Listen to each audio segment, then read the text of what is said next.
Beit She'an has been inhabited since 6000 BC, and there is archaeological evidence of 18 civilizations. It is located on a trade route where the Jezreel Valley meets the Jordan River. Beit She'an is one of the 10 cities of the Decapolis, and the only one of the 10 located on the west bank of the Jordan. At the time of King Saul, it was a Canaanite city built on top of the Tell and surrounded by a wall, portions of which have been excavated along with a temple for their gods. David conquered the city, and it was held by Solomon. The city at the base of the Tell was built in about 300 BC by the Greeks and renamed Scythopolis. Rome took control of the city in 63 BC and enlarged it and added many public works, including an aqueduct bringing water from the springs of Mount Gilboa, fountains, public bathrooms, sewers, and of course, a theater that could hold up to 7,000 people. The theater is still in use today. It remained in Roman and Byzantine hands until its fall to the Muslims in 634 AD. It was destroyed by an earthquake in 749 AD, toppling its colonnades, many of which have been restored to their original position by the excavation team.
This is a place where an act of honor and bravery was performed.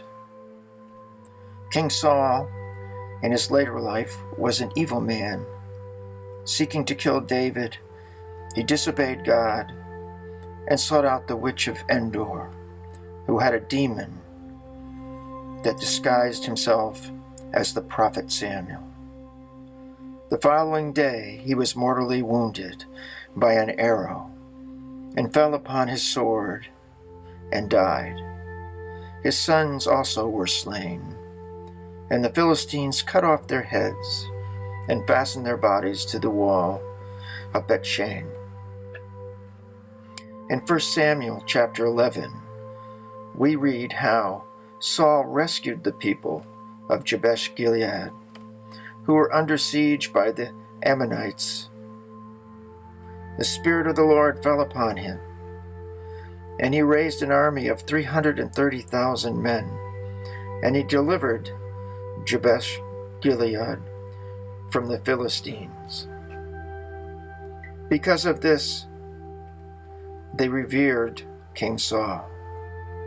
And the men of Jabesh Gilead traveled all night at great peril, and took down the bodies of Saul and his sons, and burned them, and then buried the bones, an act of honor and love for their king.